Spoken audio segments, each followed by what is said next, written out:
Baik. Sebenarnya efek pada saat dia merokok, masalahnya apa di jantungnya? Baik. Jadi kembali yang tadi kita lanjutkan Ustadz. Jadi dalam rokok itu ada ribuan zat kimia, yang ada 4.000 jenis zat kimia yang sifatnya itu membuat peradangan dalam pembuluh darah. Jadi dia menyerang pembuluh darah seseorang Ustadz. Dan bahayanya efek ini tidak langsung dirasakan pada saat beliau merokok, tidak. Tapi dalam 10 tahun perjalanannya. Bahkan bagi kami sebagai dokter jantung Ustadz, seseorang dikatakan mantan perokok di status kami jika beliau stop merokok secara total 10 tahun.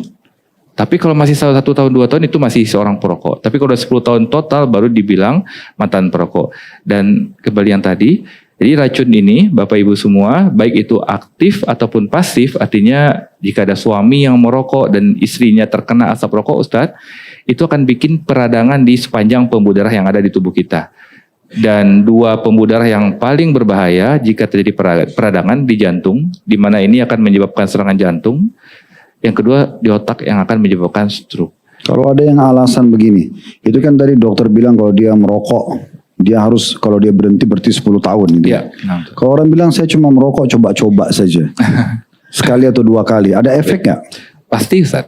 Tetap pasti, ada efek. Pasti ada. Seperti apa persentase efeknya? Supaya nanti di sini kalau ada yang mau coba-coba dia juga tahu efeknya.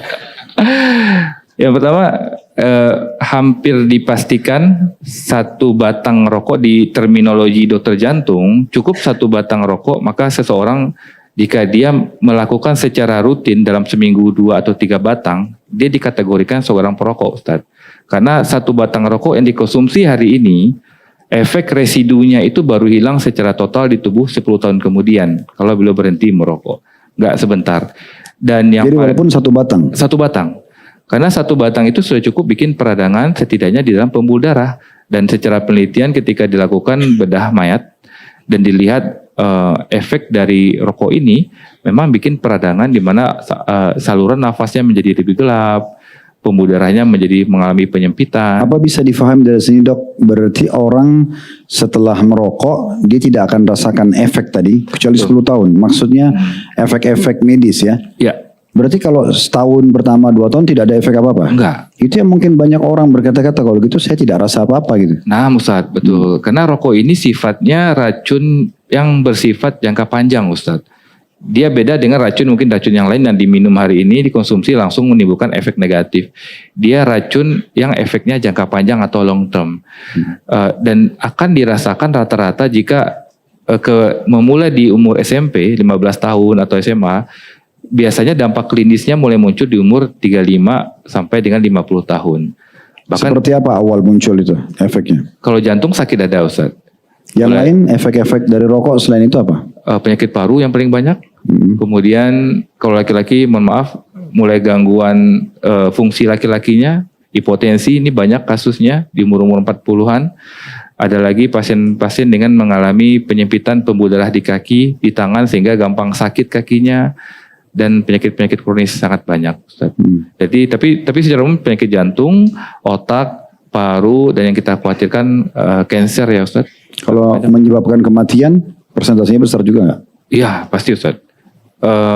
Pengalaman anak pribadi sebagai dokter jantung yang menangani serangan jantung yang tadi di usia produktif 35 sampai 40 serangan jantung, ada yang selamat berhasil yang diizin Allah kami selamatkan dan tidak sedikit yang wafat di tempat kita beri pertolongan itu perokok semua. Dan usianya bahkan usia 35, 38 masih sangat produktif Ustaz. Tapi ketika dia mengalami serangan jantung yang fatal, ya di saat itu jantungnya berhenti. Dan kasusnya nggak sedikit yang seperti itu Ustaz.